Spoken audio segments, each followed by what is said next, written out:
మన మధ్య నుండి సహోదరు ఇస్సాకు వచ్చి ప్రార్థన చేస్తారు.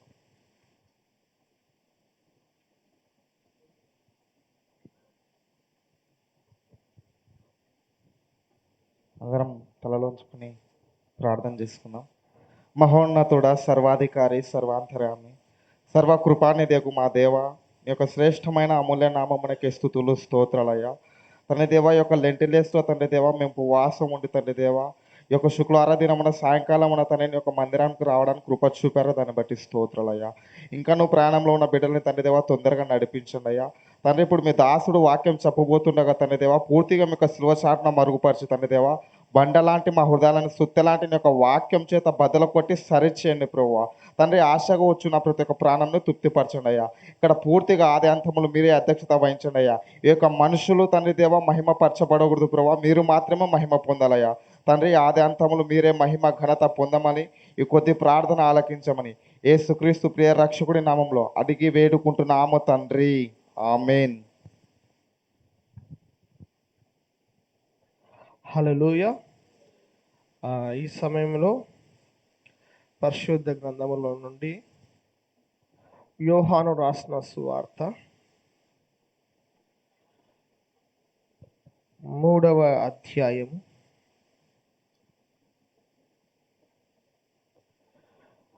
1వ వచనము దగ్గర నుంచి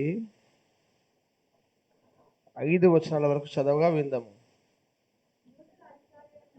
యూదుల అధికారి అయిన నికోదేమును పరిసయ్యుడొకడుండెను. అతడు రాత్రియందు ఆయన యొద్దకు వచ్చి, బోధకుడా, నీవు దేవుని యొద్ద నుండి వచ్చిన బోధకుడవని మేమెరుగుదుము.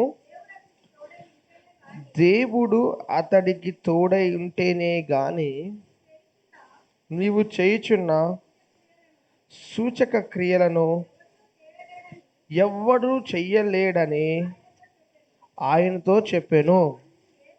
అందుకు యేసు అతనితో, ఒకడు కొత్తగా జన్మిస్తేనే గాని అతడు దేవుని రాజ్యమును చూడలేడని మీతో నిశ్చయముగా చెప్పుచున్నానను.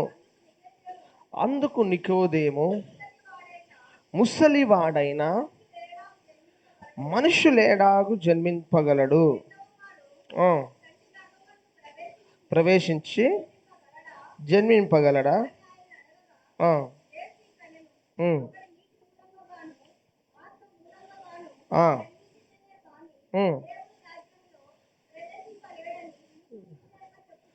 నీతో నిశ్చయముగా చెప్పుచున్నాను. చాలా ప్రేమ దేవులారా, ఈ సమయంలో ఇక్కడ ఒక వ్యక్తిని మనం చూస్తున్నాం. ఆ వ్యక్తి యొక్క పేరు నికోదేము. ఏంటండి? నికోదేము. ఈయన యూదుల అధికారి అయి ఉన్నాడు. రెండవదిగా ఆయన ఒక పరిసయ్యుడిగా ఉన్నాడు. ఏంటండి? ఆయన యూదుల అధికారి మరియు పరిసయ్యుడు. పరిసయ్యుడు అనగా యేసుక్రీస్తు కాలములో ఉన్నటువంటి గుంపులలో, అంటే ఒక ఐడియాలజీ, అంటే సద్దుకేయులు కావచ్చు, పరిసయ్యులు కావచ్చు, జలోతీయులు కావచ్చు, ఇట్లా 5 రకాలైనటువంటి గుంపులు ఉండేవారంట. ఒక్కొక్కరు ఒక టైప్ ఆఫ్ ఐడియాలజీ. ఈ పరిసయ్యుడు అనేటువంటి ఈ నికోదేము యేసుక్రీస్తు ప్రభువుల దగ్గరికి ఒక రాత్రి కాలంలో వచ్చి ఉన్నాడు. వచ్చి యేసుక్రీస్తు ప్రభు వారితో ఒక మాట చెప్తున్నాడు. బోధకుడా, నీవు దేవుని యొద్ద నుండి వచ్చిన బోధకుడు అయి ఉన్నావు. ఎందుకంటే ఆ దేవుడు ఒకరికి తోడై ఉంటే తప్ప నువ్వు చేస్తున్న సూచక్రియలు ఎవడును చెయ్యలేడని ఆయనతో చెప్పాను. వాస్తవంగా నికోదేము ఒక పరిసయ్యుడు. పరిసయ్యులకు ధర్మశాస్త్ర సంబంధించినటువంటి జ్ఞానము చాలా ఎక్కువగా ఉంటుంది. చాలా వాళ్ళకు ఆ వాక్యము తెలిసి ఉంటుంది. పరిసయ్యులు చాలా వాక్యాన్ని తెలుసుకొని ఉన్నటువంటి వ్యక్తులు. ఈ యొక్క పరిసయ్యులకు సద్దుకేయులకు ఎక్కడ సరిపోతుందంటే, పరిసయ్యులు ఆత్మ, దేవదూత, పునరుద్ధానాన్ని నమ్ముతారు. సద్దుకేయులు పునరుద్ధానమైన ఆత్మను నమ్మరు. వాళ్ళిద్దరికి ఆడ డిఫరెన్స్ సరిపోదు. కానీ యేసుక్రీస్తు విషయంలో వస్తే వాళ్ళు మళ్ళీ కలిసినారు. కానీ ఈ రెండు తెగలలో ఈ గుంపుల్లో ఉన్నటువంటి ఒక వ్యక్తి ఎవరంటే ఈ నికోదేము. నికోదేము వచ్చి యేసుక్రీస్తు ప్రభుతో, నీవు దేవుని యొద్ద నుండి వచ్చిన బోధకుడవు, దేవుడు ఒకడికి తోడై ఉంటే కానీ నువ్వు చేస్తున్న క్రియలు ఎవరు?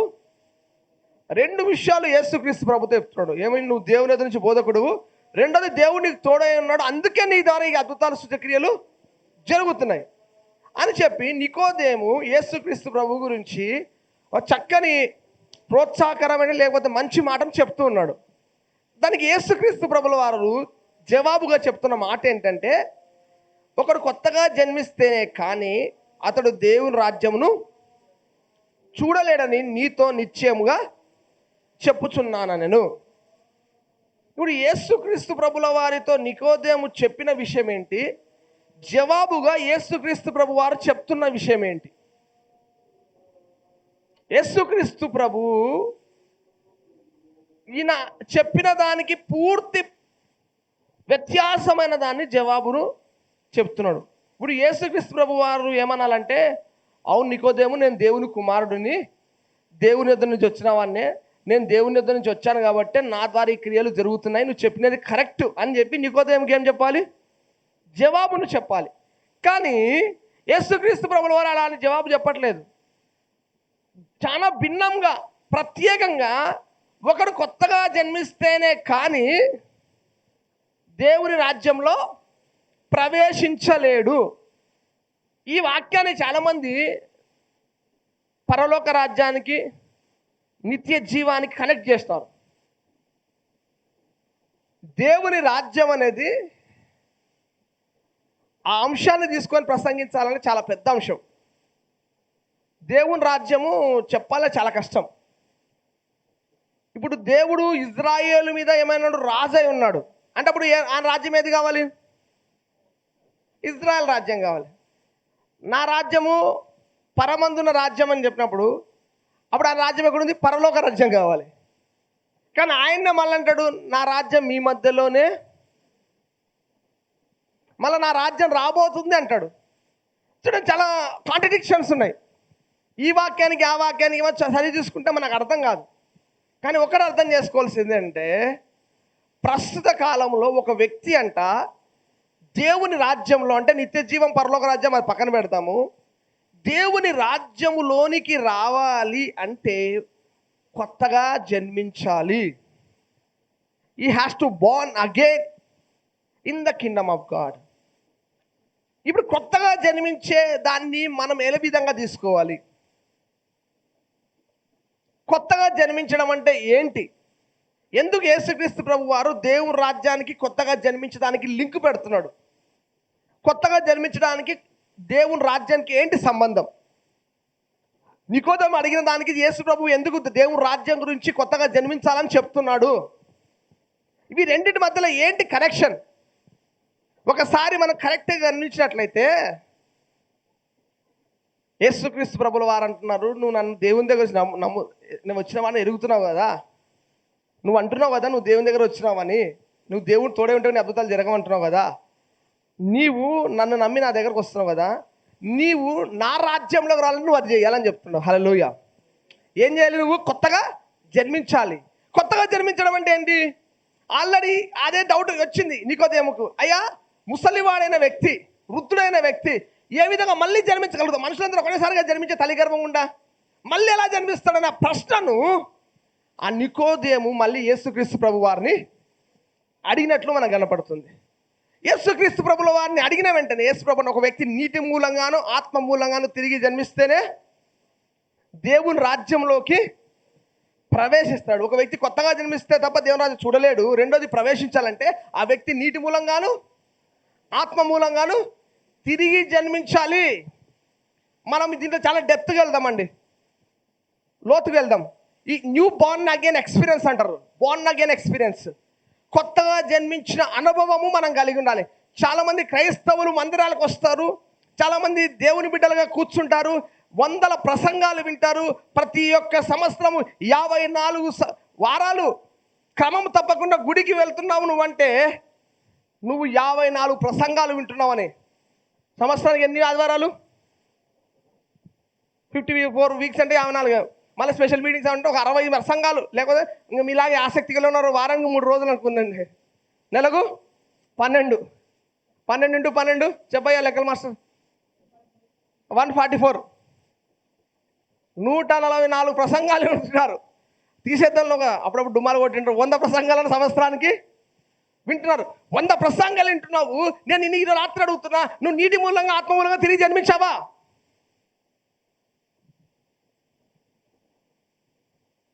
అష్యూరెన్స్, ఆ విశ్వాసము, ఆ నమ్మిక, ఆ దృఢ విశ్వాసం నీలో ఉందా? Are you born again? Do have born again experience? Do have born again experience? నువ్వు నీటి మూలంగాను ఆత్మ మూలంగాను తిరిగి జన్మించావా?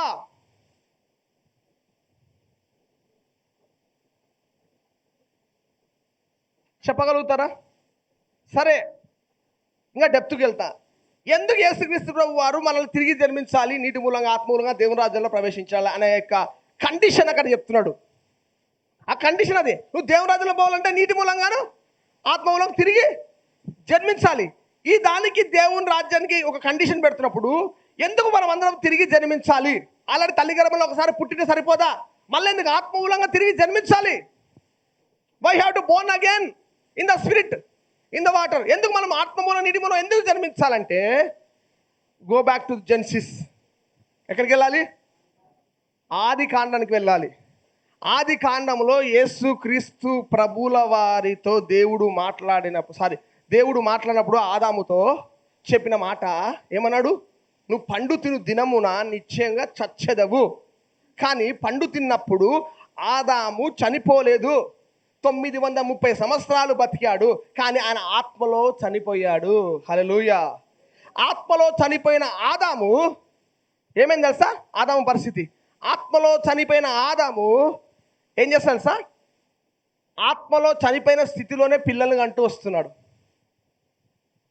భౌతికంగా బ్రతుకుతున్నాడు. అందరిలో ప్రాణం ఉంది, ఊపిరి ఉంది, రక్తం ఉంది, అవయవాలు పనిచేస్తున్నాయి, మన బాడీ బాగా సక్రమంగా పనిచేస్తుంది. బట్ ప్రతి వ్యక్తి ఈ లోకంలో, ఆ స్త్రీ కావచ్చు, పురుషుడు కావచ్చు, దే ఆర్ అబాండెడ్, అంటే దేవునికి దూరమై జన్మిస్తున్నారు. వాళ్ళకి దేవునితో కనెక్షన్ అనేది లేదు. ఆత్మలో దేవునితో సంబంధం లేని స్థితిలో పిల్లలు పుడుతున్నారు. ఈ పుట్టిన పిల్లలకి దేవునితో సంబంధం లేదు. జ్ఞానం వచ్చిన తర్వాత, ఓ 13-14 ఏళ్ళ తర్వాత, మంచి చెడును వివేచించే జ్ఞానం వచ్చిన తర్వాత, దేవుని సువార్తను వారు వినినప్పుడు, దేవుని మాటను వారు విన్నప్పుడు, రక్షణ సువార్త వారు విన్నప్పుడు, వారు తమ పాపాల నిమిత్తం పశ్చాత్తాపడి యేసు రక్తంతో తమ పాపాలు కడుక్కొని, తమ పూర్వీకుల పాపాలను కడుక్కొని, దోష నివారణ పొందుకొని, యేసు సొంత రక్షకుడిగా అంగీకరించి యేసుక్రీస్తు ప్రభువుని వాళ్ళ హృదయాల్లో చేర్చినప్పుడు వారిలోకి పరిశుద్ధాత్మ దేవుడు వచ్చేసి వారి ఆత్మను తిరిగి జన్మింపజేస్తాడు. హల్లెలూయా. అర్థమైందా? ఎవరు వచ్చి రక్షణ పొందుకున్నావంటే నువ్వేం చెప్పాలి? ఏం చెప్పాలి? నువ్వు ఏం పలకరు? ఇంత వివరించి చెప్పినాను నేను మీకు. అట్టిపండు ఒలిసి పెట్టినట్లు క్లీన్గా నీట్గా చెప్పినాను. తిరిగి జన్మించిన అనుభవం అనేది నేను అడుగుతున్నాను. తిరిగి జన్మించిన అనుభవానికి రక్షణకు కనెక్షన్ ఉంది. నువ్వు నీ పాపాల నిమిత్తం పశ్చాత్తాపడి, నీ పాపాలు యేసు రక్తంతో కడుక్కొని, యేసయ్యా నేను పాపిని, నన్ను క్షమించయ్యా, నేను తెలిసి తెలియజేసే పాపాలన్నీ క్షమించి నీ రక్తంతో కడిగి నీ బిడ్డగా, నీ కుమారుతే నన్ను చేర్చుకొని నా దేవుడుగా, నా ప్రభువుగా, నా తండ్రిగా ఉండి నా హృదయంలోకి రావయ్యా అంటే ఆయన పరిశుద్ధాత్మ రూపంలో నీలోకి, నీ ఆత్మలోకి వచ్చేస్తాడు. అప్పుడు నువ్వు తిరిగి జన్మిస్తావు. నువ్వు తిరిగి జన్మించిన వెంటనే ఏమవుతుంది? నువ్వు దేవుని రాజ్యంలోకి ప్రవేశిస్తున్నావు. హల్లెలూయా. మనం దేవుని రాజ్యంలో ప్రవేశించిన పరలోక రాజ్యంలో పోతున్నట్లున్నాం. కానీ మన మధ్యలోనే దేవుని రాజ్యం ఉంది. అదృశ్య రూపకంగా, ఆత్మీయంగా దేవుని రాజ్యం మన మధ్యలోనే ఉంది. ఎప్పుడైతే నువ్వు యేసును అంగీకరిస్తావో, సొంత రక్షకుడిగా చేర్చుకుంటావో, నీ హృదయంలోకి, నీ ఆత్మలోకి ఆహ్వానిస్తావో, అప్పుడు నీ ఆత్మ తిరిగి జన్మిస్తుంది. అర్థమైందా? ఇప్పుడు నీటి మూలంగా అంటే చాలామంది అనుకున్న ఒక అభిప్రాయం ఏంటంటే, బాప్తిసం తీసుకున్నప్పుడు తిరిగి కానీ అది రాంగ్. బాప్తిస్తానికి ఈ జన్మకు సంబంధం లేదు. నీటి మూలంగా జన్మించడం అంటే ప్రతి ఒక్కరు కూడా తల్లి గర్భంలో ఏ నీటితో వస్తారు? ఉమ్ము నీరుతో వస్తారు. ఆ నీటికి ఆ మాట అంటే ఒక భౌతికంగా జన్మించిన వ్యక్తి, ఆత్మమూలంగా అంటే ఆత్మీయంగా తిరిగి జన్మించిన వ్యక్తి, ఇద్దరు దేవుని రాజ్యంలో పోవడానికి అర్హులు. అర్థమైందా? పుట్టిన ఒక్కరంగా నీ మామూలు తల్లి గర్భంలో ఉమ్మ నీరు నుంచే జన్మించిన వాళ్ళే, కానీ ఆత్మలో జన్మించిన వారు ఉన్నారా తిరిగి ఆత్మ ద్వారా? అదే ఆడ సమస్య వస్తుంది. ప్రతి ఒక్కరు తల్లి గర్భంలో నీటి మూలంగా జన్మిస్తూనే ఉన్నారు, కానీ ఆత్మ మూలంగా తిరిగి జన్మించలేకపోతున్నారు. కాబట్టి వారు దేవుని రాజ్యంలోకి ప్రవేశించలేకపోతున్నారు. యేసుక్రీస్తు ప్రభుల వారి కాలంలో మీరు మొదట ఆయన రాజ్యాన్ని, నీతిని వెతకండి అన్నాడు. కానీ ఇప్పుడు నువ్వు ఆల్రెడీ యేసుక్రీస్తు ద్వారా ఏమైనావు? నువ్వు you are already entered in the kingdom of God. యేసుక్రీస్తు ప్రభుల వారి వరకు దేవుని రాజ్యం అనేది ఇంకా అందుబాటులోకి రాలేదు. యేసుక్రీస్తు ప్రభుల వారు ఎప్పుడైతే వచ్చి సిలువలో ఆ ముగింపు కార్యాన్ని చేశాడో ప్రతి మానవాళికి దేవుని రాజ్యం అందుబాటులోకి వచ్చింది. మానవుడిగా, మనిషిగా నువ్వు చేయాల్సిన పని ఒకటే ఒకటి, ఆయన అంగీకరించి రక్షణ పొందుకొని తిరిగి జన్మిస్తే చాలు, ఆయన రాజ్యంలోకి నువ్వు ఉన్నట్లే. You are in the kingdom of God. దేవుని రాజ్యంలో నువ్వు ఆల్రెడీ ఉన్నావు. అందుకో నికోదేము చెప్తాడు, నికోదేమా నువ్వేం కావాలి? నీటి మూలంగా, ఆత్మ మూలంగా తిరిగి జన్మించాలి. నేను మళ్ళీ మిమ్మల్ని ప్రశ్న వేస్తున్నా, నువ్వు ఆత్మ మూలంగా, నీటి మూలంగా తిరిగి జన్మించావా? నోరుంది కదా, చెప్పచ్చు కదండి. చాలా కూల్గా నిదానంగా చెప్తున్నాను. నోరుంది, మనం బాగా మాటలు వస్తాయి, మనకు దేవుడు మంచి చక్కని స్వరాన్ని, నోటిని ఇచ్చాడు. మనం ఏం చేయొచ్చు? రెస్పాండ్గా మాట్లాడవచ్చు. ఓకేనా? మనము దేవుని రాజ్యంలో మనం ఏమైనాము? ఏమైనాం? Yes, we are already in the kingdom of God. మనము దేవుని రాజ్యంలోకి ప్రవేశించి ఉన్నాము. హల్లెలూయా, హల్లెలూయా. అందుకోసమే దేవుని రాజ్యము, ఒకసారి యేసు ప్రభు అంటారు చూడండి, మత్తయి సువార్త 12వ అధ్యాయం. బైబిల్ ఉన్న వారు అందరూ చదవండి. మత్తయి 6:33లోనేమో దేవుని రాజ్యాన్ని వెతకండి అన్నాడు. 12:28లో చూడండి ఏమన్నాడు?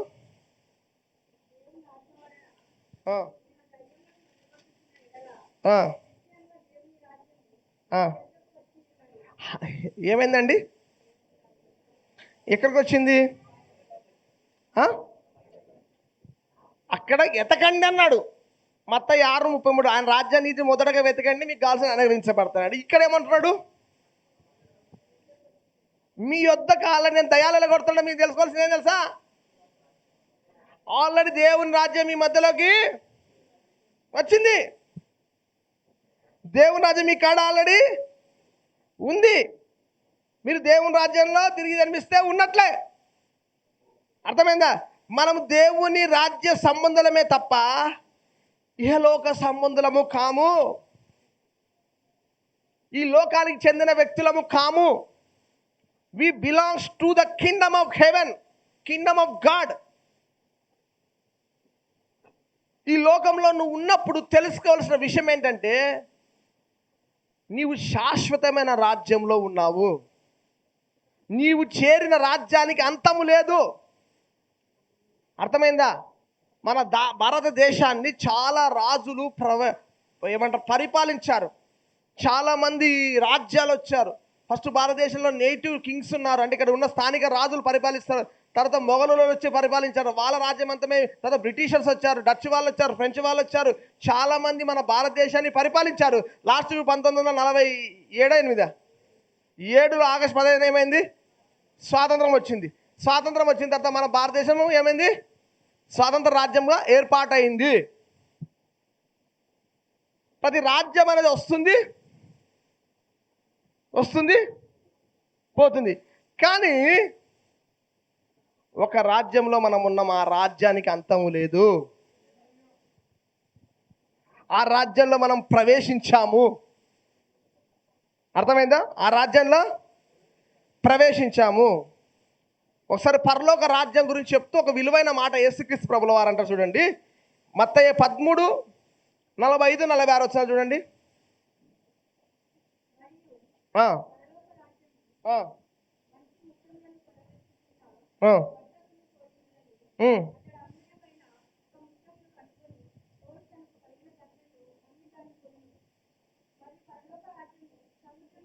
చాలు చాలు మా ఒక్కసారి 44 చదవండి. ఉమ్.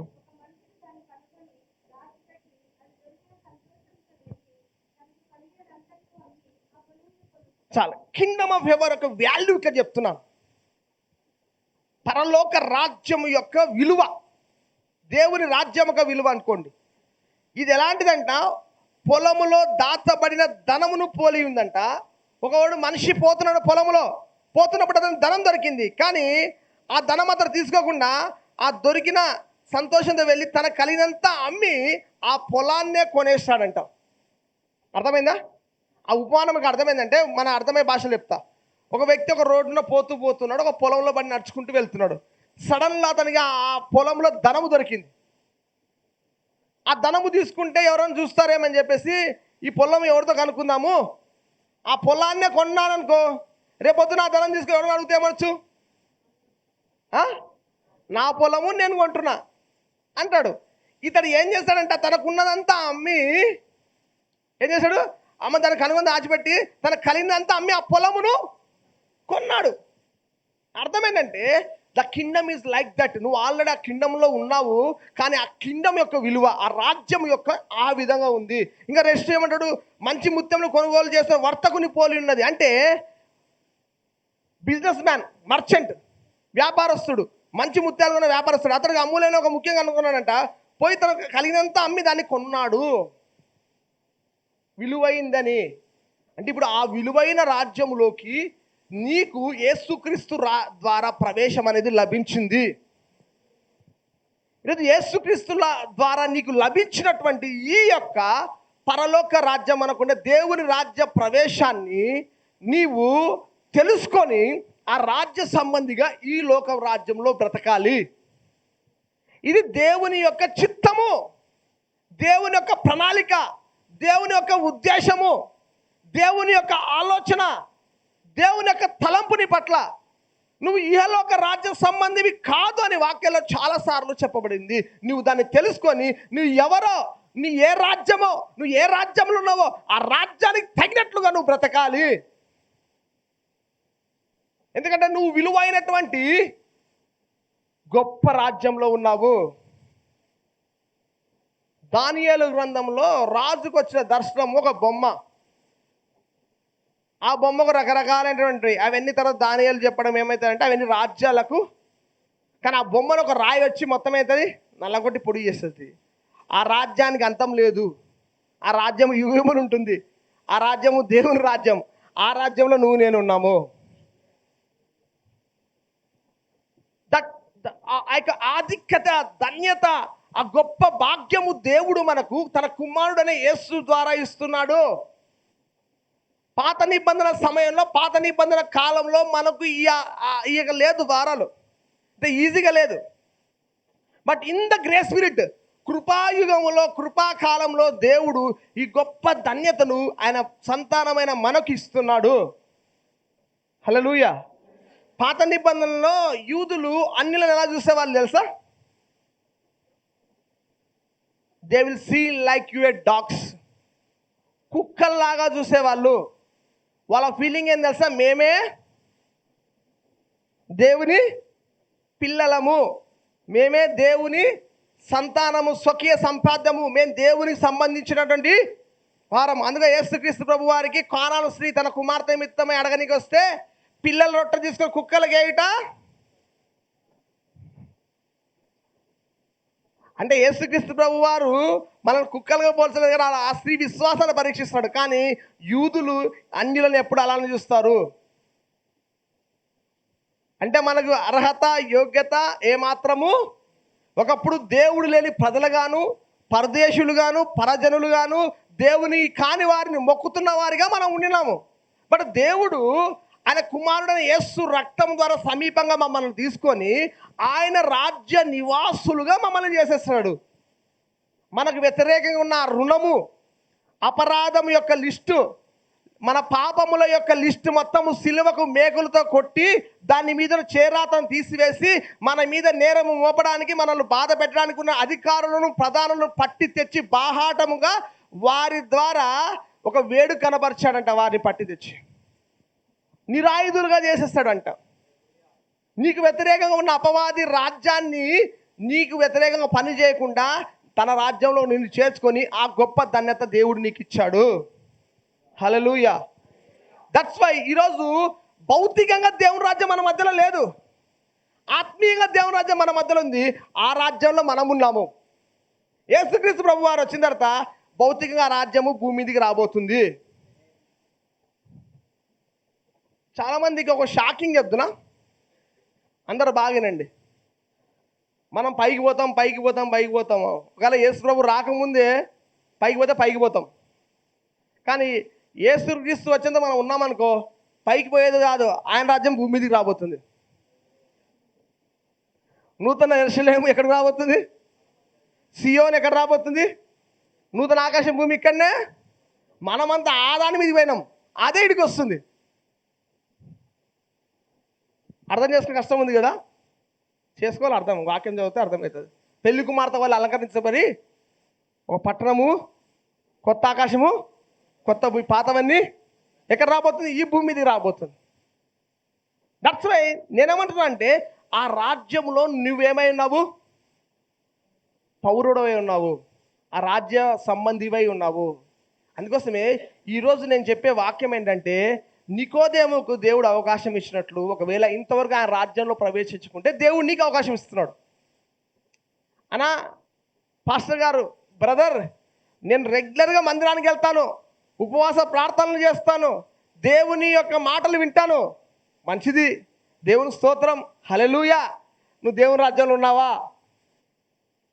దేవుని రాజ్యం గురించి నీకు తెలుసా? నువ్వు దేవుని రాజ్యంలో ప్రవేశించావా? నాకు గుండెలు బాధగా బుద్ధి అవుతుంది. రేపొద్దున ఎంతమంది దేవుని రాజ్యంలో ప్రవేశించకుండా వెళ్ళిపోతే దేవుని రాజ్యం దూరం అయిపోతే ఎట్లబ్బా? ఈరోజు ఉన్నప్పుడే, అవకాశం ఉన్నప్పుడే దాన్ని ఉపయోగించకుండా దాన్ని వదిలిపెట్టుకుంటే రేపొద్దున నువ్వు ఎవరో నాకు తెలియదన్నప్పుడు, యేసుక్రీస్తు నోట ఆ మాట విన్నప్పుడు ఎందుకు ఈ మాట? జీవితాంతం యేసుని ఎరిగిన వాడు ఒకడైపోయా, యేసుక్రీస్తుని ఎరిగి కూడా ఆ రాజ్యంలో ప్రవేశించకుండా నువ్వు కూడా ఒకటైపోతివే. ఇది లాభమా? ఇది ఉపయోగమా? నీ జీవితానికి అర్థమా? నేను దేవుడు పిలుచుకున్నప్పుడు నువ్వు పలకకుండా, ఆయన వైపు తిరగకుండా, నీ ఇష్టానుసారంగా జీవిస్తూ ఈ లోకరాజ్యమే శాస్త్రమైన భ్రమలో బ్రతుకుతుంటే ఈ కుటుంబము, ఈ వ్యవస్థ ఇదే అనుకుంటున్నావేమో.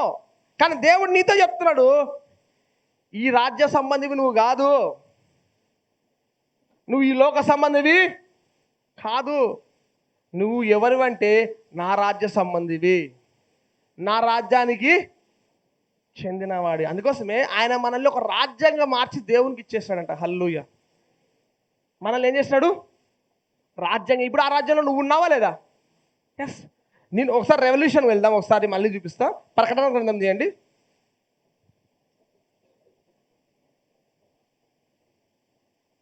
ఆరు చదవండి.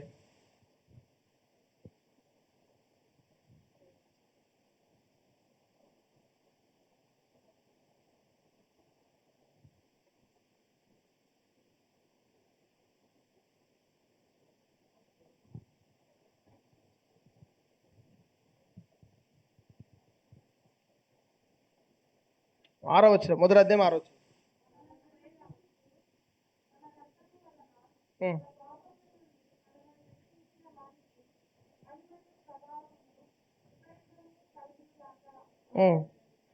మహిమయు ప్రభావమును ఎందుకు కలుగు కాకంటున్నాడా?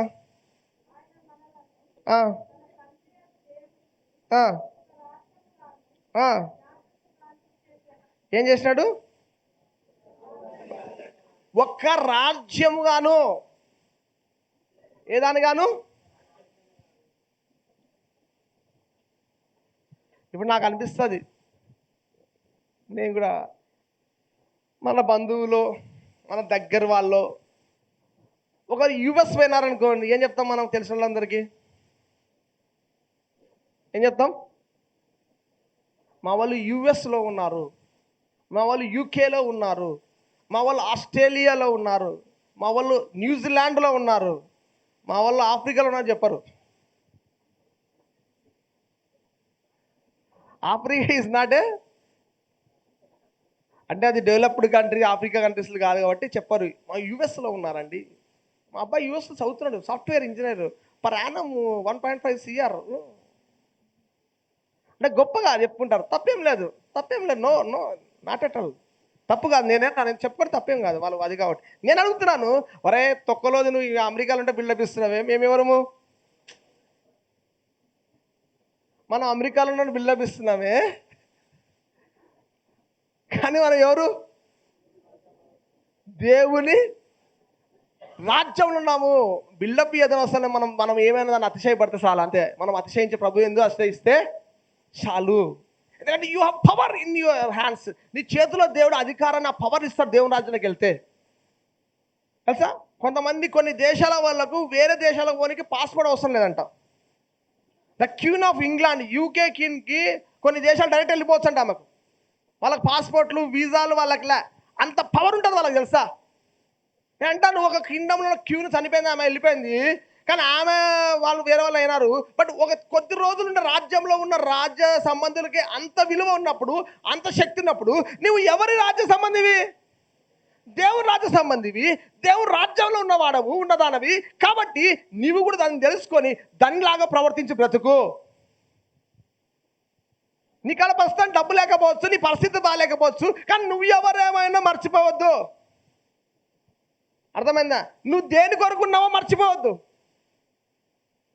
నీ చేతిలో ఏ కీస్ ఉన్నాయో నువ్వు మర్చిపోవద్దు.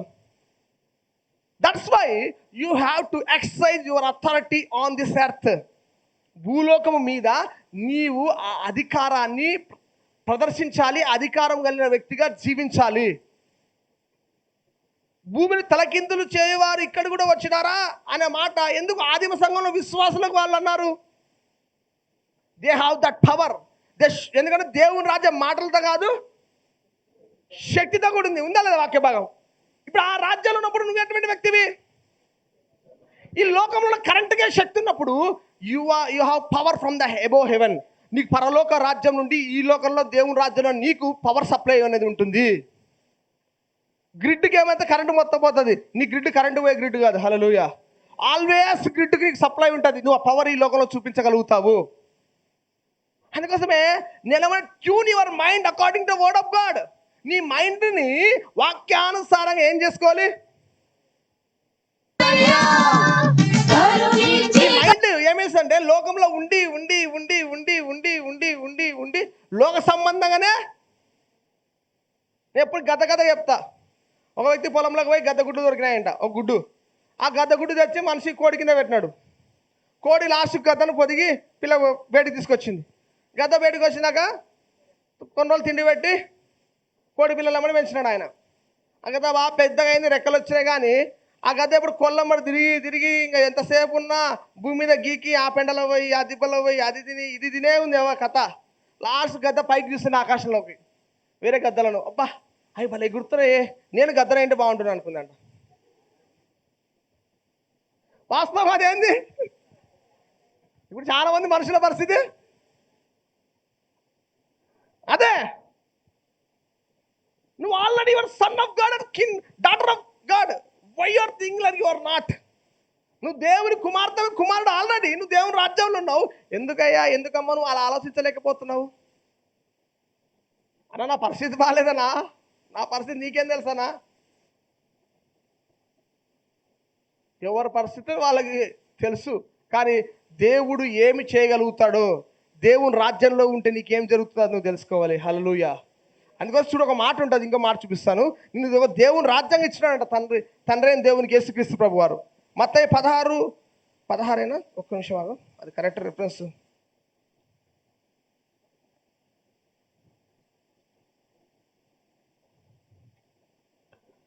19 తీయండి.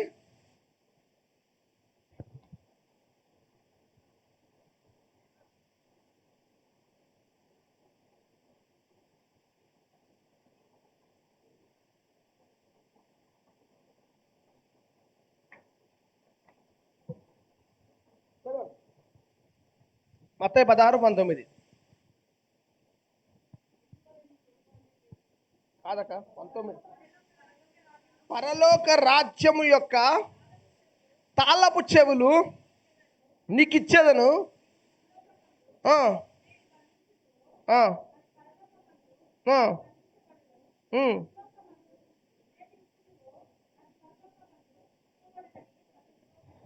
సరే అండి, ఇక్కడ వాస్తవంగా పేతురు అనే మాటకు బండ అని రాయి అని అర్థం అంటాం. 18 చదవమా ఒకసారి. ఉమ్, ఉమ్, ఆ,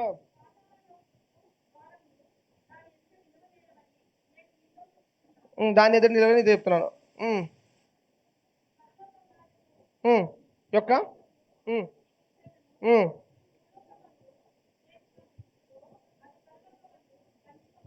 ఉమ్.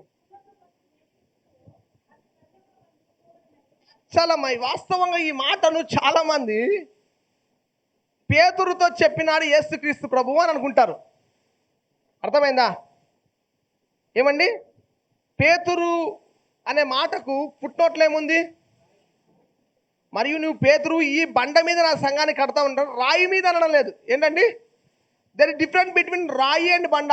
రాయి అంటే, బండ అంటే అర్థం ఏంటంటే ఆ బండ ఏదో కాదు, సంఘము. ఏంటండి? సంఘము కడతాడు. క్రీస్తు అనే బండ మీద సంఘాన్ని, క్రీస్తు అనే బండ. ఏంటండి? బండ అంటే సంఘం కాదు, బండ అంటే క్రీస్తు. క్రీస్తు మీద మనమందరం సంఘంగా కట్టబడ్డాము. మన ఎదుట పరలోక ద్వార రాజ్యాలు నిలబడ. రెండవది, పాతాళలోక రాజ్యాలు నిలబడలేవు ద్వారాలు. రెండవది ఇంకోటి అండి, నీకేమి ఇవ్వబడిందంట? పరలోక రాజ్యపు తాళపు చెవులు. ఏంటండి? పరలోక రాజ్యపు యొక్క తాళపు చెవులు. ఈ తాళపు చెవులుకి ఒక మీనింగ్ ఏంటంటే అధికారము. అర్థమైందా? తాళపు చెవులు ఎవరి కాడ ఉంటాయో వాళ్ళదే అధికారం. బీరో తాళం చెవులు ఎవరి దగ్గర ఉంటే, బీరో తాళం ఎవరి దగ్గర ఉంటే ప్రతి దానికి ఏం కావాలన్నా వాళ్ళు అడగాల్సిందే. That is authority. అథారిటీ అది.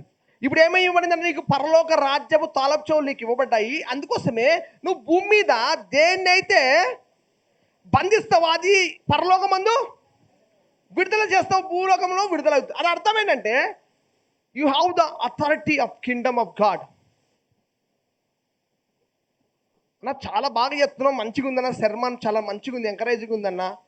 బట్ ఇన్ యాక్షన్ ఇది క్రియారూపకంగా రావాలంటే అంత ఈజీగా రాదు. అర్థమైందా? ఈజీగా రాదు. నువ్వు ఊరికే రంజితం చెప్తున్నానని చెప్పి నాకు చాలా చెల్లిపోయినా దేవుని రాజ్యంలో నాకే నేను దేనికి మారుతాను గూనికి మారుతాను ఎగిరినావు అనుకో, ఇది కాదు. అది you have to exercise your authority. అర్థమైందా? ఒక వ్యక్తి రాజకుమారుడు అయినప్పటికి కూడా, రాజ కుటుంబంలో పుట్టినప్పటికి కూడా, రాజ్యవంశంలో పుట్టినప్పటికి కూడా ఆ వ్యక్తికి వయసు వచ్చినాకనే పట్టాభిషేకం చేస్తారంట. హల్లెలూయా. మేజర్ కావాలి, 18 ఏళ్ళు రావాలి, 21 ఏళ్ళు రావాలి. నేను 18 ఏళ్ళకి ప్రేమించే పెళ్లి చేసుకుంటేనే ఒప్పుకోదు గవర్నమెంట్. లేకపోతే ఫోక్సో చట్టం వేస్తారు నీ మీద, మైనర్ని పెళ్లి చేసుకున్నామని. 10th క్లాసు జిరాక్స్ ఉండాలి, ఆధార్ కార్డు ఉండాలి, డేట్ ఆఫ్ బర్త్ అలా కరెక్ట్ ఉంటుంది. కాబట్టి నేను ప్రేమించుకున్నాము, ఎవ్వరు మమ్మల్ని విడదీయలేరు అనుకొని నువ్వు మళ్ళా అట్లా అడుగు చేశారు ప్రేమిస్తళ్ళు. మేజర్స్కి మాత్రమే ఏముంటుంది. అట్లనే దేవుడి రాజ్యంలో కూడా నీకు అథారిటీ రావాలంటే స్పిరిచువల్గా నువ్వు డెవలప్ కావాలి. నువ్వు బంధించిన అన్ని బంధింపబడవు, విడుదల చేసి అన్ని విడుదల కావు. నీ మైండ్ని మార్చుకుంటూ, విశ్వాసాలు ఎదుగుతూ, ఆత్మలో ప్రార్థనలు ఎదుగుతూ, నీ ఆత్మీయ జీవితం కట్టుకుంటూ ముందుకెళ్ళినప్పుడే అవి నీ జీవితంలోకి క్రియారూపకం దాల్చుకుంటూ వస్తాయి. నువ్వు 4-5 ఏళ్ళు ముందు వెనుకలో చేసే ప్రార్థన 5 ఏళ్ళ తర్వాత ఇప్పుడు పనిచేస్తుంది. షాకింగ్ కదా? మనం రోజులే చేసేది సంవత్సరాలు చేస్తాం. 4-5 ఏళ్ళ కిందట చేసే ప్రార్థన జీవితం నువ్వు కట్టుకునేది ప్రస్తుతంలో పనిచేస్తుంది. ఇప్పుడు నువ్వు చేసే ప్రార్థన 5 ఏళ్ల తర్వాత పనిచేస్తుంది కొన్ని విషయాల్లో, ఎస్పెషల్లీ యువర్ స్పిరిచువల్ అథారిటీలో. అంత తొందరగా స్పిరిచువల్ అథారిటీ చాలా కష్టము. నువ్వు వెల చెల్లించాలి, క్రమం ఉండాలి, ప్రార్థన జీవితం ఉండాలి, వాక్యాన్ని చదవాలి, దాన్ని ధ్యానించాలి, వాక్యం గురించి మాట్లాడాలి. నువ్వు ఎవరో దాని గురించి మాటికి పలుకుతూ చేసుకుంటూ ఉండాలి. ఎప్పుడైతే ఈ పనులు చేసుకుంటూ చేస్తావో ఈ దాని ద్వారా నీ ఆత్మ బలపరచబడతాయి. ఇప్పుడు చేసే దానికి 5 ఏళ్ల తర్వాత ఆ రిజల్ట్ వస్తుంది. దేవుడు ఫస్ట్ ఒక వ్యక్తిని పరిచారకుడుగా ఉపయోగించుకోవడానికి ముందు ఖచ్చితంగా పరీక్షిస్తాడు. పరీక్ష లేకుండా పరిచర్య లేదు. అర్థమైందా? యేసుక్రీస్తు ప్రభువు తన పరిచర్య ఎలా మొదలు పెట్టారు తెలుసా? దైవ కుమారుడే, దేవుడే, కానీ ముందు పరీక్షింపబడి పరీక్షను గెలిచినాకనే ఏమైంది? పరిచర్య మొదలైంది. 40 రోజులు ఏమైంది? అరణ్యంలో ఆకలితో ఉన్న, ఉపవాసం ఉన్న, అపవాది శోధిస్తున్న, ఆ శోధనలన్నీ జయించి, శోధకును జయించి అప్పుడు తన పరిచర్యను ఆయన ఏం చేశాడు? మొదలు పెట్టాడు. ఈరోజు దేవుని రాజ్యంలో ఉన్నటువంటి నీవు ప్రియ దేవుని బిడ్డ, నేను నీకు చెప్తున్న మాట ఒకటే, ఈ వాక్యం చాలా నీకు ఉపయోగకరమైంది, చాలా మంచిది, చాలా నిన్ను మేలు చేసేది, కరెక్టే. కానీ ఇది ఒక్క రోజులో వచ్చేది కాదు, రాత్రి అయ్యేది కాదు. ఈ క్రమాలు అనేక పరీక్షలు, అనేక అవమానాలు, అవమానక నిందలు, నిన్ను కావాల్సుకోలేని నిందించేవారు ఉంటారు. వాటన్నిటి నువ్వు ఏం చేయాలి?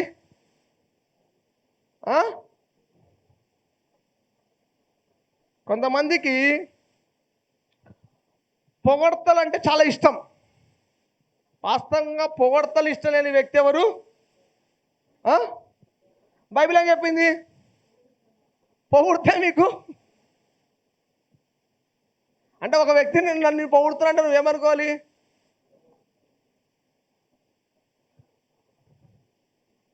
కానీ మనకు వినపడవు.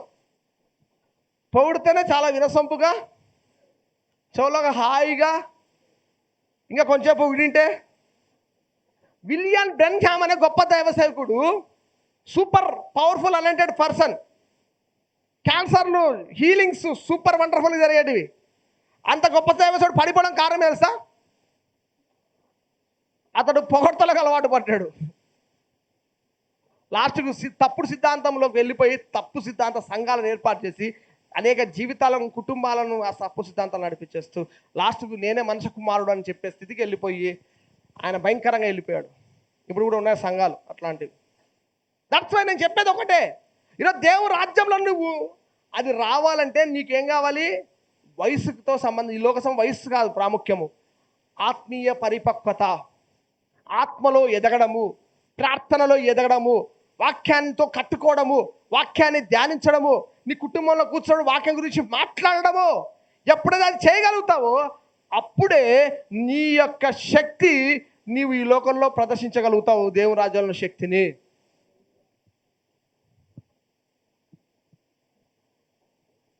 అది దైవ సేవలకు నార్మల్ ఉన్న వ్యక్తులకు తేడా. ఎందుకు విశ్వాసం చేయలేరు తెలుసా? ఇప్పుడు వాక్యంలో ఉంది, నా నామంలో మీరు దయ్యాలు, నమ్మిన వారి వల్ల సూచక్రియలు, నా నామంలో మీరు దయ్యాలను, రోగులను జరుగుతుందా? నువ్వు ప్రార్థన చేస్తే దయ్యాలు వెళ్ళిపోతున్నాయా? దయ్యాలు ఎవరైనా ప్రార్థన చేస్తే నేనే వెళ్ళిపోతా బయటికి. దయ్యాల పట్టణంలో గారు విడిపిస్తే నేను వాటిని వెళ్ళగొట్టడం కాదు, నేను తొందరగా వీడుంటే మళ్ళీ నన్ను పట్టుకుంటానని భయపడతారు కొంతమంది. ఎందుకు లేదు తెలుసా? ఈరోజు నీ అథారిటీ యు నాట్ ఎదగలేదు ఆత్మలో, నీ ఆత్మీయ జీవితాన్ని కట్టుకోలేదు, ఇంకా ఆత్మలో బలపరచబడలేదు. నేను చెప్తున్న ప్రియమైన వారలారా, దేవుని బిడ్డలారా, నా ఆశ, నా కోరిక ఒకటే, నేను 100 మంది, 1,00,000 మంది, 30,000, 50,000, 1,00,000 మంది నా సంఘానికి వస్తున్నారా అనేది సంబంధం, 30 మంది వస్తున్నారు, 1,00,000 మంది సంబంధం లేదు. కానీ నా ఆశ ఒకటే, నువ్వు ఎవరో నువ్వు తెలుసుకోవాలి. దేవుడు నిన్ను ఏ విధంగా చూస్తున్నావు నువ్వు తెలుసుకోవాలి. నువ్వు ఏ రాజ్యంలో తెలుసుకోవాలి. ఆ రాజ్యంలో ఉండి ఆ రాజ్యంలో ఎదుగుతూ ఆ శక్తిని పొందుకొని ఆ శక్తిని ఈ లోకంలో నువ్వు చూపించాలి. హల్లెలూయా. నాకు అనిపిస్తుంది, నేను టు బి ఫ్రాంక్, నాకు కూడా ఒకసారి అనిపిస్తుంది ఇంకా ఆ దైవసేవకులాగా వాడవాలి, ఇంకా దైవసేవకులు వాడవాలి, అట్లా ఉండాలి ఇట్లా ఉండాలి. ఎప్పుడు వేరే వాళ్ళ మాటలు విన్నప్పుడు నా లోపల మండిపోతుంది. ఒక పోరాటాన్ని నేను అనుభవిస్తా. కావాలయ్యా, నాకు కావాలి, ఒక ఆసక్తి, ఆ యొక్క తృష్ణ నాలో మండుతూనే ఉంటుంది. అదే నేను మిమ్మల్ని ఎంకరేజ్ చేస్తున్నా ప్రియమైన దేవుని బిడ్డలారా. ఈ రాత్రికాల సమయంలో ఈ శుక్రవార దినంలో ప్రార్థనకు వచ్చినావు, నువ్వు ఆత్మీయంగా ఎదుగుతూ దేవుని రాజ్యంలో ఉండు. దేవుని రాజ్యాన్ని అనేక మంది తీసుకొని వస్తున్న వ్యక్తిగాను ఉండాలి, తీసుకొచ్చే వ్యక్తిగాను ఉండాలి. అర్థమైందా? బాప్తిసం వచ్చి యోహాను వరకు ఒకలాగా, బాప్తిసం యోహాన్ తర్వాత ఒకలాగా బలాత్కారాల చేత దేవుని రాజ్యము పట్టబడుతుంది. ఎవరా బలాత్కారులు? Yes, correct. ఓ బలాత్కారుడు ఆ రాజ్యాన్ని పట్టుకుంటున్నావు, నువ్వు ఆ రాజ్యాలు అనే మంది తీసుకొని వెళ్ళిపోతున్నావు. అపవాది యొక్క రాజ్యంలో ఉన్న వారిని ఆయన రాజ్యంలో గుంజుతున్నావు, లాగుతున్నావు. మంటలోంచి అగ్నిలోంచి అనేక ఆత్మ తప్పించే వ్యక్తిగా నువ్వు ఉంటున్నావు. That's why you have to know that who you are. నువ్వు ఎవరో నీకు పూర్తిగా తెలాలి. దేవుని రాజ్య సంబంధివి, దేవుని రాజ్యంలో ఉన్న వ్యక్తివి. అలాంటి నువ్వు దేవుని రాజ్యంలో ఉన్నావంటే ఒక సౌలభ్యత ఏం తెలుసా? ఓ ఉపయోగం ఏం తెలుసా? దేవుని రాజ్యములో నువ్వు ఉన్నావు, నీలో దేవుని రాజ్యం ఉంది. అర్థమైందా? నువ్వు దేవుని రాజ్యంలో ఉన్నావు, నీలోనే దేవుని రాజ్యం ఉంది. నువ్వు దేవుని రాజ్యాలు ఉంటే నీ కొదవ, నీ కొరత, నీది ప్రతిదీ కూడా ఎవరి సంబంధము? ఆయన తెలుస్తాడు, ఆయన సంబంధము. హల్లెలూయా. ఇప్పుడు ఆయన నువ్వు చూసుకుంటాడు. కానీ నువ్వు ఎవరని భావించాలి? నువ్వు ఎవరని భావించుకోవాలి? ఎస్, దేవుని రాజ్య సంబంధివని భావించాలి. ఎలా ఉండాలంటే యేసుక్రీస్తు రాజ్య సంబంధివి కానని నువ్వు ఒప్పుకో, నీకు ఒక 10 కోట్లు ఇస్తానా, నువ్వేమనాలి? డబ్బు ముందర పెడితే వీళ్ళ ముందర ఒప్పుకొని మళ్ళీ తర్వాత నేను దేవుని రాజ్యం సంబంధం లేలే, మళ్ళీ ఇప్పుడు పోతే ఛాన్స్ ఆడా వస్తుందో పోతుందో. ఒకసారికి ఏమెత్తలే. ఒక్కసారి మనుషుల ఎదుట నన్ను ఒప్పుకుని వాణిని నేను రేపు తండ్రి ఎదుట, దేవదూతల ఎదుట, మనుషుల ఎదుట ఆయన తునీకరించు వాడిని ఆయన ఎలుగురంటాడు. అబ్బా, శుక్రవారం పోతినన్నా నేను ప్రార్థనకి, ఆదివారం ఫస్ట్ కూర్చుంటున్నా, లాస్ట్ నాకు పరలోక రాజ్యంలో స్థానం లేదలా. ఆ బాధ అవసరమా? అప్పుడు బాధ అయినా, కష్టమైన, వేదనైనా, కన్నీరైనా, ఏదైనా ఈ రాజ్యంలో, ఈ లోకంలో అనుభవిస్తాం. ఆ రాజ్యంలో ఉండి. హల్లెలూయా. నీ అక్కర, నీ అవసరం, నీ ఇబ్బంది అన్నీ ఆయనకు తెలుసు. ఆయన చూసుకుంటాడు. ఆలోచన చేయొద్దు. నాకు అనిపిస్తుంది దేవుడు నాకు మహాకృపను, ఆ విశ్వాసాలు ఎవరిని నాకు పెంచాడు అనిపిస్తుంది. ఒకసారి రాత్రి పూట వచ్చే ఫోన్ కాల్స్ నా మైండ్ కొద్ది కదిలిస్తాయి. సడన్గా ఏడుస్తుంటారు పిల్లలు, ఒకసారి ఫోన్ చేస్తారు, వాళ్ళకి ఆరోగ్యం, వీళ్ళకి ఆరోగ్యం. ఆ ఫోన్ కాల్ మాటలు కొంచెం నిద్ర పట్టదు. కొంచెం దేవుడు మళ్ళీ మరిపిస్తాడు. ఏమనిపిస్తుంది అంటే as a man in the kingdom of God, ఒక మనిషిగా, ఒక దేవుని కుమారుగా రాజ్యంలో ఉన్నాను. నేను ఆలోచించాలి. ఈ బియాండ్ ఎమోషన్స్ వెళ్ళిపోవాలి. నేను ఎట్లా వెళ్ళిపోవాలి? మన భావోద్రేకాలు దాటి నేను పోవాలి. దానికి చెల్లించుకుంటూ పోతే కాదు. అర్థమైందా? దానికి చెల్లించుకుంటూ పోతే, చిన్న దానికి చెల్లించుకుంటూ పోయినానుకో నేను సేవ చేయలేను. దాని గురించి ఆలోచించుకుంటూ పోతాను. కొన్ని సమస్యలు, విచిత్రమైన సమస్యలు ఇస్తారు నాకు. ఆ సమస్యలు మీకు చెప్పకూడదు. ఆ సమస్యలు ఉన్నప్పుడు ఏంటప్ప ఇట్లా కూడా ఉంటుందా, ఇటువంటి సమస్యలు ఉంటాయని మైండ్ కొంచెం ఆలోచిస్తుంది. కానీ వాటిని వదిలిపెట్టి నేను ఎవరో తెలుసుకొని ప్రార్థన చేసుకుంటూ, ఆత్మలో బలపడుతూ, నేను ఎవరైనా పలుకుతూ ముందుకు వెళ్ళినప్పుడే నేను ఆ రాజ్యంలో శక్తిని అనుభవించగలుగుతాను. నేను ఆ రాజ్యం శక్తిని లోకంలో చూపించగలుగుతాను. ఈరోజు ఆలోచించండి దేవుని బిడ్డలారా. నేను మీకు దేవుని యొక్క రాజ్యం యొక్క శక్తిని మీకు చెప్పాలని ఆశపడుతున్నాను. భోజనము, పానము కాదు, సమాధానము, పరిశుద్ధాత్మ ఏందని ఆనందము దేవుని రాజ్యం అంటే. అందుకోసమే ప్రియమైన వారలారా, నేను ఒక్కటే ప్రశ్న మిమ్మల్ని వేయండి. నువ్వు బలంగా చెప్పగలుగుతావా? నికోదేముకు ఆఫర్ ఇచ్చినట్టు దేవుడు నీకు ఆఫర్ ఇస్తున్నాడు రాత్రి. Are you in the kingdom of God? చెప్పడంలో చాలామంది, నువ్వు దేవుని రాజ్యంలో ఉన్నావా? అయితే దేవుని రాజ్యమును యొక్క శక్తి ఈ రాజ్యంలో చూపించు. ఈ లోకం అపవాది అంటుంది వాక్యము తెలుసా, కానీ అపవాదిలో ఉన్న ఈ లోకాన్ని నువ్వు దేవుని కొరకు జయించాలి. నువ్వు నడుచుకుంటూ పోతుంటే చాలు, నీలోన్న దేవుని రాజ్యము యొక్క శక్తి ఇతరులను దాకాలి. హల్లెలూయా.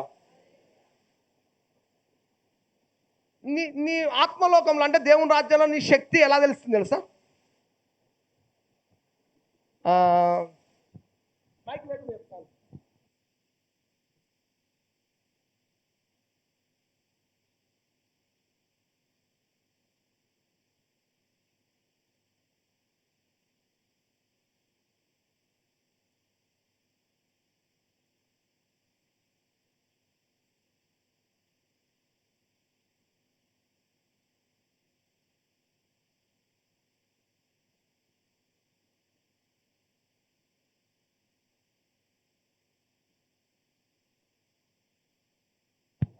మూడు కంపల్సరీ ఉంటాయి.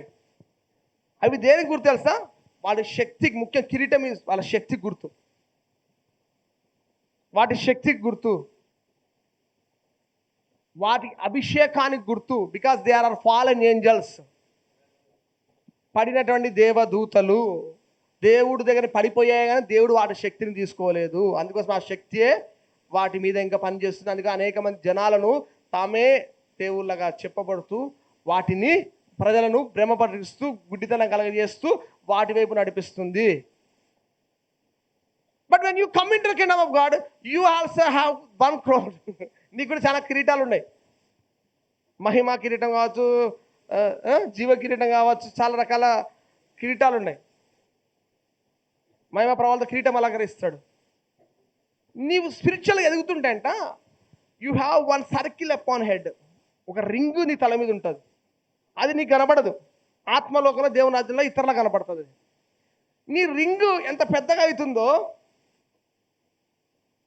నీ శక్తి అంత పెద్దగా ఉంటుందంట.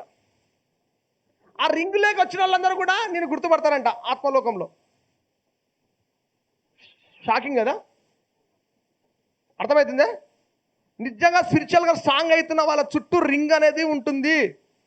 ఆ రింగ్ ఎంత, ఆ రేడియస్ ఎంత పెద్దగా పెరుగుతూ పోతుందో నీ అన్నింటికి అంత పెద్దగా పోతుంటుంది. గెరాసీనుల దేశం పోయినప్పుడు యేసుక్రీస్తు ప్రభు వాడు దయ్యాలు పట్టిన వ్యక్తి, సేన పట్టిన వ్యక్తి ఈయన దగ్గరికి ఎలా వచ్చాడు? ఆ దిగుతనే పరిగెత్తుతూ కేకలు వేసుకుంటూ, ఎవరు బంధించలేని వ్యక్తి, తనగా గాయపరుచుకునే వ్యక్తి, సంఖ్యలు కూడా తెంపేసిన వ్యక్తి, బట్టలు లేకుండా సమాధులు అరుచుకుంటూ తిరిగే వ్యక్తి. కానీ యేసు అడుగు పెడతాను, యేసు కూడా పరిగెత్తుకుని వచ్చాడు. ఏమైంది? ఆయన రింగ్ అంత పెద్దగా ఉంది, కిలోమీటర్ల వైజ్. అంటే నువ్వు కూడా స్పిరిచువల్గా దేవుని అది ఎదుగుతుంటే నీ రింగు పెద్దగా ఎత్తిపోతుంది. ఆ రింగ్ ఎంత పెద్దగా పోతుందో నీ ప్రభావం ఇతరుల మీద అంత ఎక్కువ పడుతుంది. నువ్వు మాట్లాడినా, నువ్వు ప్రార్థన చేసినా, నువ్వు వాక్యం చెప్పినా ఆడ కార్యం జరుగుతుంది. హల్లెలూయా. మేనిఫెస్టేషన్ ఉంటుంది, అక్కడ ప్రత్యక్షత జరుగుతుంది, దైవ యొక్క దర్శనాలు జరుగుతాయి, దేవుని యొక్క దర్శనాలు జరుగుతాయి, స్వస్థతలు జరుగుతాయి, అద్భుతాలు జరుగుతాయి, ఆశ్చర్యకాలు. ఎందుకు సేవకులు చేసినప్పుడు జరుగుతుంటే because they have the greatest that much. యేసుక్రీస్తు వారి నుంచి ఒక సంఘటన చెప్పిన ముగిచ్చేస్తా చూడండి. యేసుక్రీస్తు వారి మీద ఒక ఆ రింగును బట్టి ఒక జరిగే సంఘటన.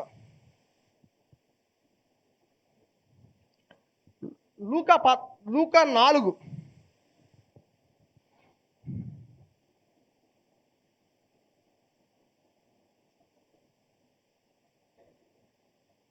యేసుక్రీస్తు ప్రభు వారు వాడుక చొప్పున ఆయన సమాజ మందిరానికి వెళ్ళినాడు.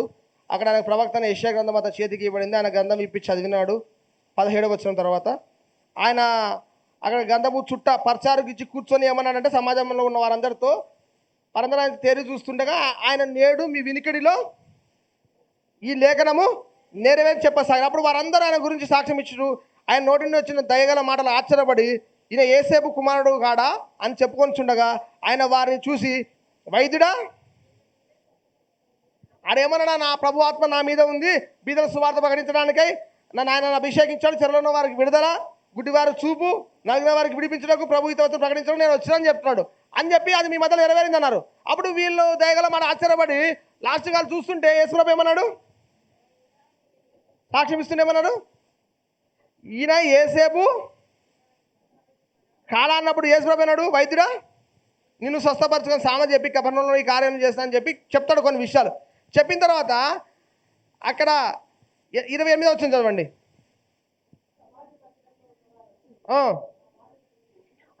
సమాజం కోపం వచ్చేసింది వాళ్ళకు, వీర ఏసేపు కుమారుడు ఈయన ఇవన్నీ కథలు చెప్తున్నాడు అని చెప్పేసి కోపంతో మళ్ళీ మీ మధ్య నెరవేరిందన్న కోపంతో ఏం చేస్తాను నేను,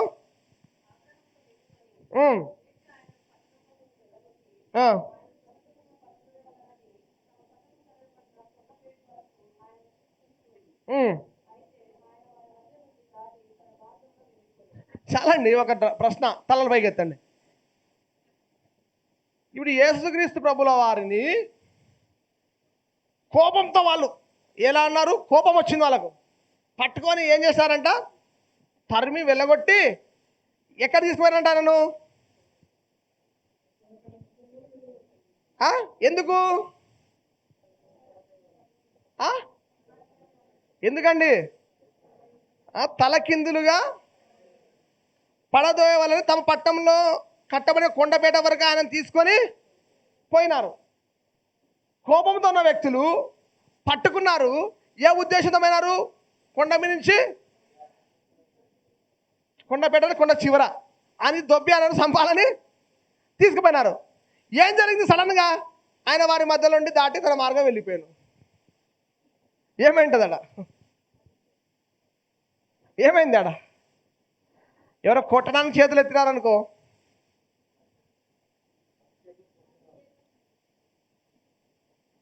కొట్టడానికి చేతులు ఎత్తినారనుకో,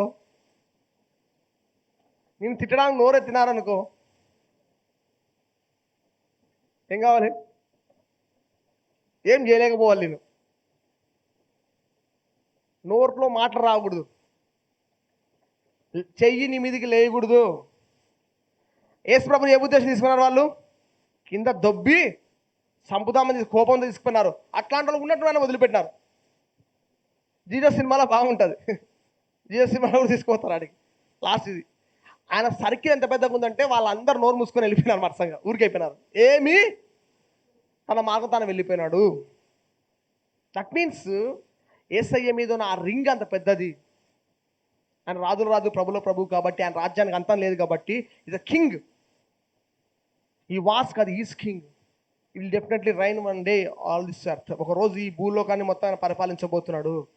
1000 సంవత్సరాలు పరిపాలించబోతున్నాడు. ఆ పరిపాలన నీకు కూడా పాలిభావస్థను మార్చబోతున్నాడు. నువ్వు భౌతికంగా రాజ్య పరిపాలన చేయబోతున్నావు. హల్లెలూయా. దట్స్ వై ఈ రోజు నుంచే ఆ మెంటాలిటీ నువ్వు ప్రాక్టీస్ చెయ్యి. కింగ్డమ్ మెంటాలిటీ, ఎర్త్లీ మెంటాలిటీ కాదు. ఏ మెంటాలిటీ? ఈరోజు ఒకటి గడుస్తూ సాల్ యేసు ప్రభువా, ఈరోజు ఒకటి జరిగితే చాలు ప్రభువా అనుకుంటున్నావేమో. ఈరోజు ఒకటే కాదు, దేవుడు జీవితాంతం నీకు నడపాలనుకుంటున్నాడు. హల్లెలూయా. ఈ ఒక్కరోజు చాలులే, ఈరోజు గడిస్తే చాలులే అనుకోవద్దు. నువ్వు ఉన్న రాజ్యము అది శాశ్వత రాజ్యము, అంతం లేని రాజ్యము. ఆ రాజ్యముకి ఎవ్వరూ ఆపలేరు. బబులోనీలు పోయినారు, మాదీలు పోయినారు, పారసీకులు పోయినారు, గ్రీకులు పోయినారు, రోమీలు పోయినారు.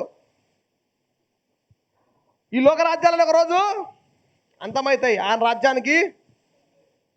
Yes, that's why I will encourage. చూడు, నేను ఈరోజు ప్రేరేపిస్తున్న ప్రియమైన దేవుని బిడ్డలారా, నువ్వు ఆయన రాజ్య సంబంధి అని తెలుసుకుని ఆయన రాజ్య సంబంధిగా నీ మాట, నీ ప్రార్థన, నీ ఆలోచన, నీ ప్రవర్తన ఉండునుగాక. హల్లెలూయా. ఈరోజు నువ్వు రీఛార్జ్ చేసుకో. ఎవరి అయినా కూడా నీ మీదికి రాకూడదు. హల్లెలూయా. నీ ప్రభావం వారి మీద ఉండాలి. అర్థమైందా? అంటే నువ్వేం కావాలి?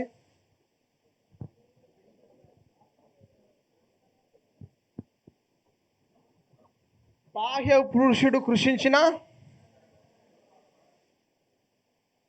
అంతరంగ పురుషుడు కృషించిన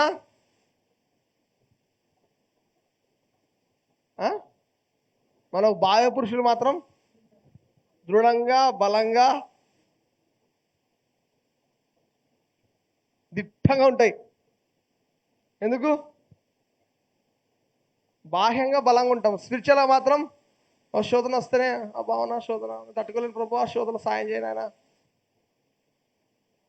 ఆత్మలో స్ట్రాంగ్ ఉన్నాడు శోధనలు ఏం చేస్తాడు? జయిస్తాడు. ఆత్మలో బలహీన ఉన్నాడు పడిపోయేది. అర్థమైందా? ఆత్మలో బలహీనంగా ఉన్నాడు పడిపోయి, ఆత్మలో బలంగా ఉన్నాడు పడడు. హల్లెలూయా. ఆత్మలో బలంగా ఉన్నాడు పడడు కానీ అపవాదిని పడగొడతాడు. హల్లెలూయా. వాని రాజ్య కోటగోడలు కూలుస్తాడు. ఇది సత్యం. సత్యం నేను ఏం చేస్తా? స్వతంత్రులుగా. అందుకోసమే ఈ దేవుని రాజ్యంలో నువ్వు ఉన్నావని తెలుసుకొని ఏం చేయాలి? దేవుని రాజ్య సంబంధిగానే ప్రార్థన చేయాలి. దేవుని రాజ్య సంబంధిగా నువ్వు జీవించాలి. హల్లెలూయా. ఈరోజు నీకు ఒక అధికారం ఇవ్వబడింది. You have authority of Kingdom of haven. పరలోక రాజ్యం యొక్క తాళపు చెవులే నీకు ఇవ్వబడ్డాయి. నువ్వు బంధించగలుగుతావు, విడుదల. కానీ ఆత్మలో ఆ స్థితికి, ఆ మనస్తత్వాన్ని నువ్వు మార్చుకున్నప్పుడు ఆటోమేటిక్గా నీ క్రియలు కార్యరూపము తాలుస్తాయి. దేవుడి కొద్ది మాటలు దీవించును గాక. Thank you Jesus. Thank you Lord. Spirit of వండర్ఫుల్గా లేచి నిలబడదాం అందరం.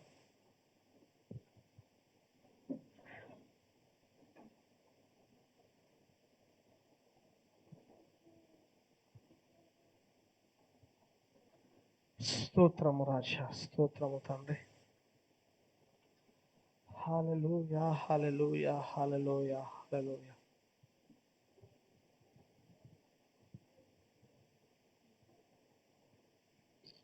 ఒక్కసారి మనల్ని మనము ప్రశ్న వేసుకుందాం. ఓ దృఢ నిశ్చయత నీకుందా? నువ్వు దేవుని రాజ్యంలో ఉన్నావని, నువ్వు దేవుని రాజ్య సంబంధివని, దేవుడి యొక్క రాజ్యములో ఉన్నటువంటి నీ కొరకు సమస్తము సమకూడి జరుగుతున్నదని ఎప్పుడైతే నువ్వు ఆ ఆలోచనను కలిగి ఉంటావో, ఆ తలంపులు కలిగి ఉంటావో, అవే ఆలోచిస్తుంటావో, నీకు సమస్తము సమకూడి జరగబోతుంది. అంతే. నీకు ప్రతికూలతలు ఉన్నవన్నీ తొలగిపోబోతున్నాయి. కొండలాంటి సమస్యలు పిగిలింపబడి సముద్రంలో వేయబడబోతున్నాయి. ఎస్, నీకోసం పరలోక రాజ్యం పనిచేయబోతుంది.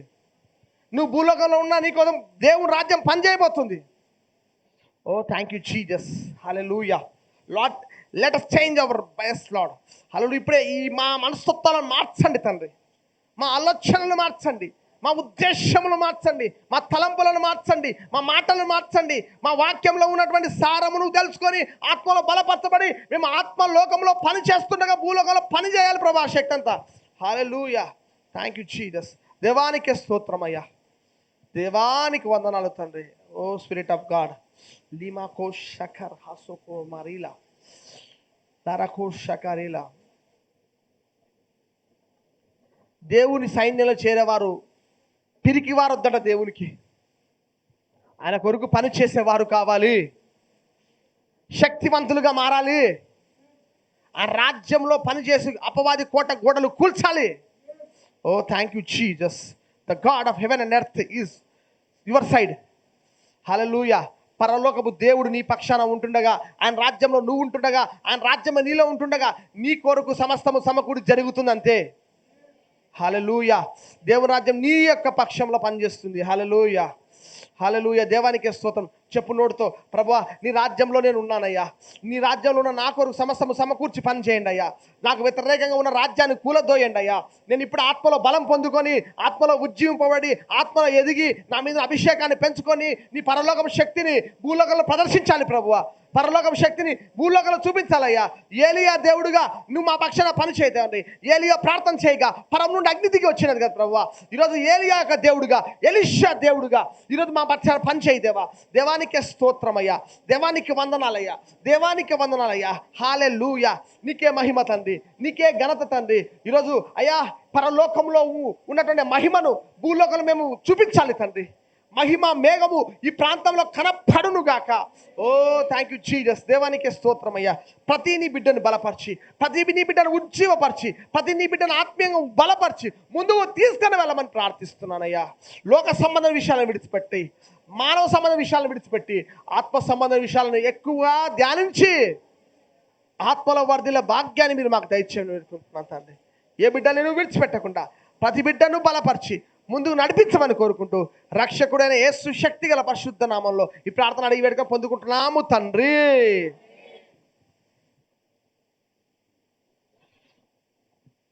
పరమ తండ్రి దేవుని యొక్క ప్రేమ, మన ప్రభువైన యేసుక్రీస్తు వారి కృప, పరిశుద్ధ సన్నిధి సహవాసం ఇక్కడ ప్రతి ఒక్కరికి సకల పరిశుద్ధులకు ఇప్పుడు ఎల్లప్పుడు సదాకాలం తోడై ఉండును గాక.